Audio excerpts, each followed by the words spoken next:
वजीर आजम नरेंद्र मोदी ने जुमेरात को कांग्रेस पर मुंह भराई का इल्जाम लगाते हुए कहा कि कांग्रेस ओबीसी रिजर्वेशन के कोटे में चोरी कर मजहब की बुनियाद पर रिजर्वेशन देने की ख्वाह है। आगरा में एक इंतखाबी रैली से खिताब करते हुए उन्होंने कहा कि कांग्रेस एक ऐसी पार्टी है जो आए दिन बाबा साहेब भीमराव अम्बेडकर की तौहीन करती है, आइन की तौहीन करती है और समाजी इंसाफ की तो धज्जियां उड़ा देती है। मुल्क का आइन, मुल्क की अदालतें कांग्रेस को ऐसा करने से बार बार मना कर चुकी हैं, लेकिन वो अपनी हरकतों से बाज नहीं आ रही है। मोदी ने कहा कि मजहब की बुनियाद पर कांग्रेस की हर बात को मुल्क की अदालतों ने ठुकरा दिया, इसीलिए अब कांग्रेस ने पिछले दरवाजे से खेल खेलना शुरू किया है।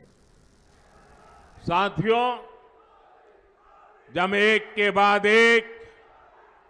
गरीब के सशक्तिकरण के हम काम कर रहे हैं, गरीब को, गरीबी को परास्त करने के लिए मजबूत कर रहे हैं, एक ऐसा मॉडल है जिस मॉडल की आज दुनिया के लोग चर्चा कर रहे हैं, क्योंकि हमने जो रास्ता अपनाया है, हमने जो मॉडल अपनाया है, उससे आज देश में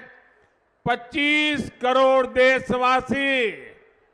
जो गरीबी की जिंदगी जीते थे,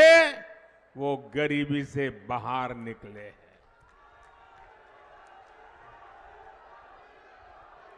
साथियों, मोदी